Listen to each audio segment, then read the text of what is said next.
बिहार में कोरोना महामारी विकराल रूप धारण कर चुका है। चारों तरफ त्राहिमाम मचा हुआ है। ऑक्सीजन और दवाओं के अभाव में लोग मर रहे हैं। बिहार में ऑक्सीजन और आवश्यक दवाओं की ब्लैक मार्केटिंग हो रही है। लोगों के लिए ऑक्सीजन सिलेंडर की व्यवस्था करने के लिए जन अधिकारी पार्टी प्रतिबद्ध है। आज 30 से ज्यादा कोरोना मरीजों को ऑक्सीजन सिलेंडर दिया गया है। उक्त बातें जन अधिकारी पार्टी के राष्ट्रीय अध्यक्ष पप्पू यादव ने पार्टी कार्यालय में आयोजित प्रेस कॉन्फ्रेंस को संबोधित करते हुए कही। बिहार सरकार पर हमला बोलते हुए पप्पू यादव ने कहा कि जो सरकार अपने नागरिकों के लिए ऑक्सीजन और दवाओं की व्यवस्था नहीं कर पाए, उसे 1 मिनट भी सत्ता में रहने का अधिकार नहीं है। सिप्ला कंपनी के कुछ लोग प्रशासन के साथ मिलकर रेमडेसिविर की ब्लैक मार्केटिंग कर रहे हैं। इस लूट में शामिल लोगों के खिलाफ हम आंदोलन करेंगे। कालाबाजारी के कारण पटना में इसकी कीमत 34,000 रुपए से ज्यादा हो चुकी है। पप्पू यादव ने आगे कहा कि एनएमसीएच के अंदर कोई सीनियर डॉक्टर अंदर नहीं जाता है। सफाई की स्थिति बहुत खराब है। मरीजों को उनके परिजनों से नहीं मिलने दिया जा रहा है। पूरी व्यवस्था बदहाल है। कई मरीज एनएमसीएच कैंपस में मर रहे हैं। सरकार द्वारा जारी दिशा निर्देश के बारे में पप्पू यादव ने कहा कि बिहार में लॉकडाउन जैसे हालात हैं। मजदूर बेरोजगार हो गए हैं। हमारी मांग है कि सरकार हर मजदूर के बैंक अकाउंट में 6-6 हजार रुपए जमा कराए। इस दौरान पार्टी के राष्ट्रीय महासचिव प्रेमचंद सिंह और राजेश रंजन पप्पू मौजूद थे।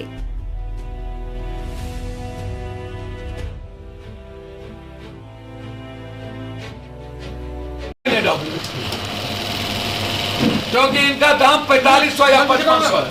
थोड़ा सा ये नहीं लिखे। ये पटने से मिला मुंबई से 80 रुपया का दाम 400 रुपया में। 500 में।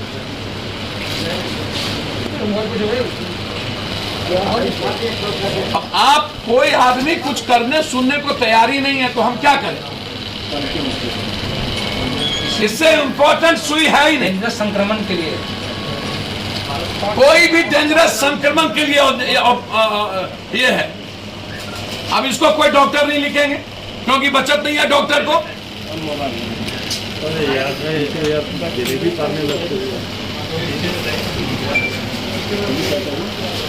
यादव नजर आते हैं, तेजस्वी यादव क्यों नहीं दिखते? मुझको नहीं पता कौन नहीं दिखते। मैं इसको राजनीति नहीं करूंगा। कोई नहीं दिखता, ना कोई एमएलए, ना कोई एमपी, ना कोई मंत्री। गाली गलौज चल रहा है जदयू और बीजेपी के बीच। तुम मैं तुम। ये लॉकडाउन नहीं, ये कर्फ्यू नहीं, ये नहीं, ये नारी खोकी का। उन लोगों को और कुछ नहीं चाहिए। जदयू भाजपा के जो सरकार का जो नेताओं का हॉस्पिटल है उसको भरपूर ऑक्सीजन है। सर एक भरपूर वो लूट रहे हैं। सर एक डाटा कल स्वास्थ्य मंत्रालय ने निकाला है, उसमें कहा दोनों वैक्सीन लेने के बाद डेथ की हैं। वो उनसे पूछिए। उसका रेशियो कम बताया जा रहा है। मैं तो वो दे ना हूं। वैक्सीन इनके पास है ही नहीं, कहीं पर है ही नहीं। पहले ये बताए ना वैक्सीन लेने का जगह कहां कहां है। मेरा सीधा सवाल है स्वास्थ्य मंत्री से। जब आपके पास वैक्सीन का रॉ मटेरियल नहीं है और वैक्सीन आप देने में सक्षम है ही नहीं, जब एक टैबलेट और सुई नहीं दे सकते स्वास्थ्य मंत्री, वो तय करेगा माफिया। मुख्यमंत्री जी ने कहा कि 18 साल से ऊपर वाले को मुफ्त वैक्सीन मिलेगा। भैया मुख्यमंत्री जी चुनाव के पहले भी कहे थे। मुख्यमंत्री जी लाचार, बेबस, बेसहारा। उनका आंख कान है 9 पदाधिकारी जो चारों तरफ धृतराष्ट्र के तरह उनको घेरे हुआ है। मुख्यमंत्री जी बेचारा और निसहाय हैं, हाथ खड़े कर चुके। और जो जिम्मेदार विपक्ष है उनके बारे में कोई शब्द नहीं। वैक्सीन के दोबारा डोज के बाद तो कोरोना हो ही रहा है। सर वही सबसे बड़ा प्रॉब्लम है कि इसको समझने की जरूरत है। लेकिन उसका जो मात्रा है वो कम कर किया। लोग कह रहे हैं कि कम हो जाता है, तो नहीं मामा तो खाना मामा लेने में क्या दिक्कत है? इसमें कई डॉक्टर और नर्स को सर मैं वही बात तो कह रहा हूँ। लगभग डॉक्टर संक्रमित हो चुके हैं वैक्सीन लेने के बाद। लगभग डॉक्टर। मैं यही सवाल स्वास्थ्य मंत्री से जानना चाहता हूँ, लगभग डॉक्टर संक्रमित क्यों हो रहे? सर पटना और दूसरा सवाल है कि वैक्सीन मिल क्या रहा है? सर पटना हाईकोर्ट में सरकार और दवाई ना दिला सके उस देश कंगाल हो जाएगा। उस देश में कुछ नहीं बचता। एक एक व्यक्ति दवाई के लिए तरफ तरफ करके मर गया। अभी हमारे जनरल सेक्रेटरी नेपाल से 100 पीस लेकर के आए। अभी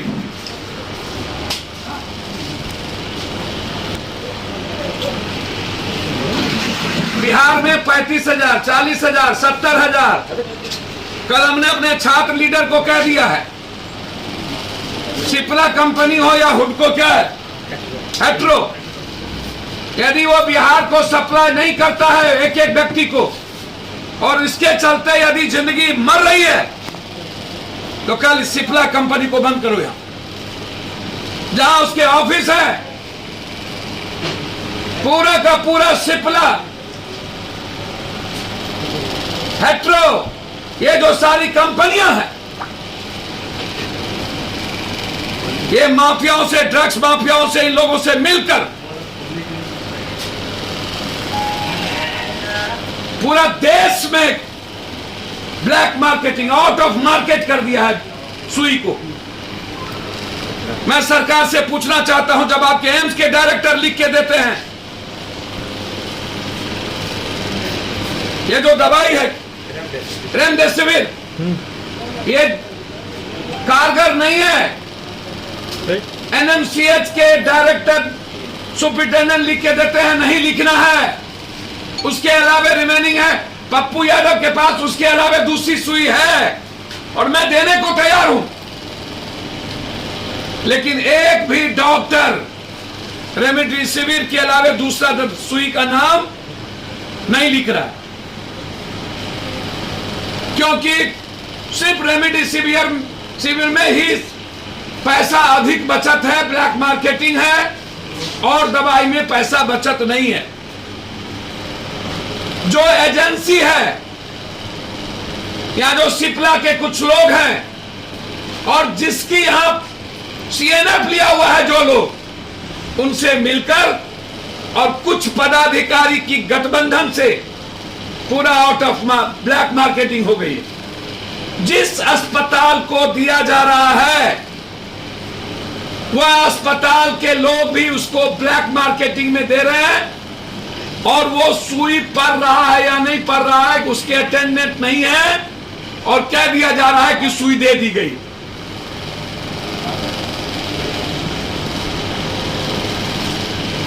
प्रधानमंत्री जी और मुख्यमंत्री जी,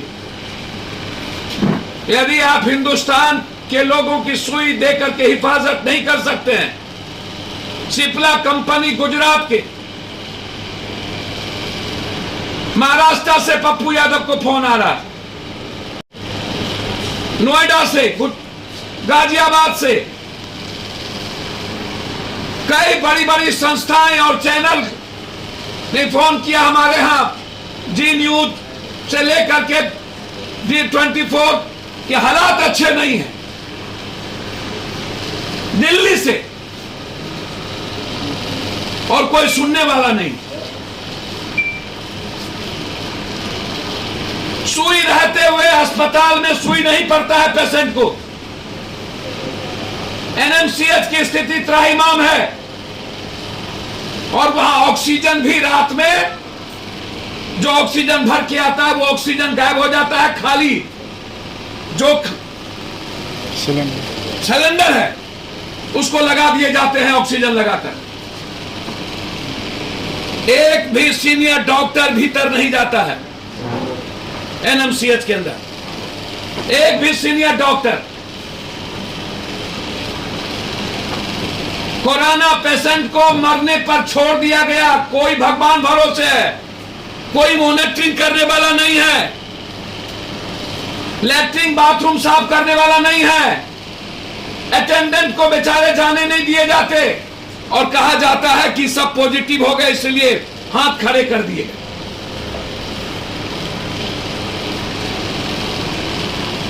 पटना में ऑक्सीजन, जहां पर प्राइवेट घरों में जरूरत है, वहां पर अविलंब मैंने कहा कि ऑक्सीजन के लिए मरने को नहीं देंगे। 20-20 हजार में खरीदने पड़े हमें।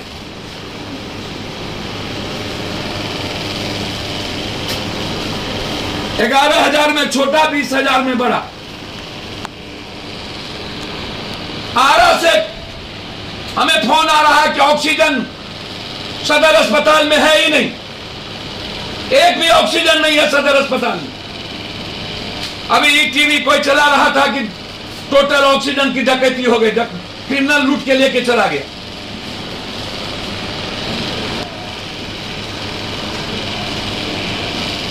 पूरा जो जीएम रोड है, पूरा जीएम रोड के अगल बगल पूरी रेमडेसिविर दवाई की ब्लैक मार्केटिंग, 34,000, 24,000, 25,000, 70,000, 45,000।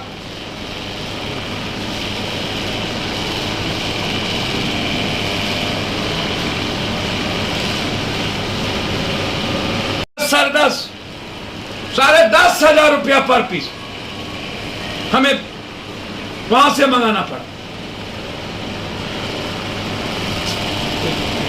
भाई क्या है,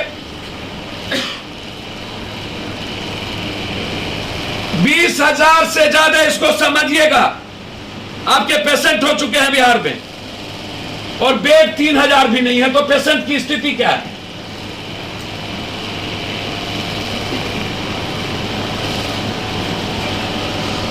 मैंने मेदांता को डॉक्टर सहित और बेड सहित मैं जानना चाहता हूं, झारखंड के मुख्यमंत्री ने बेड के साथ ऑक्सीजन के साथ बेड लगवाने का काम किया है कुछ?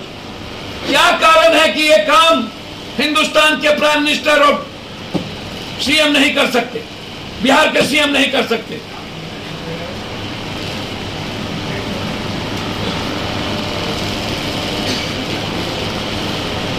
और जब WHO से लेकर लगभग भारत के डॉक्टर ने कहा है रेमडेसिविर 80-85% रिमेनिंग नहीं है, डॉक्टर तेहरान सभी लोगों ने, फिर डॉक्टर साहब लोग क्यों लिख रहे हैं रेमडेसिविर?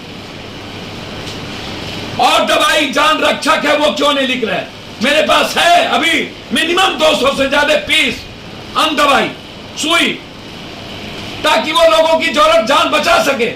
अब लोग सीधा हमको रेमडेसिविर मांग रहे, कहां से दिया जाए भाई?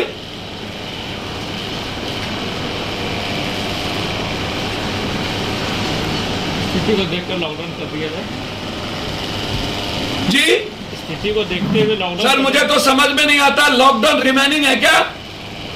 केसेस बढ़ रहे हैं लगातार। लॉकडाउन तब लगती है जब जबरदस्ती लोगों को बंद कर नेताओं को और व्यवस्था को मनमानी करने का, लूटने की खुली छूट की मन हो। लॉकडाउन रिमेनिंग नहीं है जनाब। वैसे भी 70% पटना के लोग बाहर नहीं निकल रहे हैं, लॉकडाउन से बुरी स्थिति है।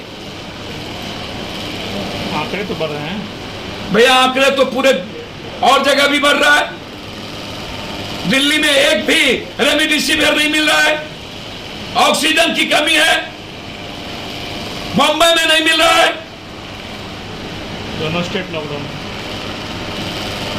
पूरे देश में यदि एक दो स्टेट कर्फ्यू लगाया है 4 दिन 6 दिनों के लिए, तो बिहार में आप सचेत क्यों नहीं हो रहे? आपने तो लगाया है। मेरा सवाल है दवाई से और कुछ लोगों का सवाल है लॉकडाउन से। मुझे तो समझ में नहीं आती लॉकडाउन से आदमी कैसे बचेंगे।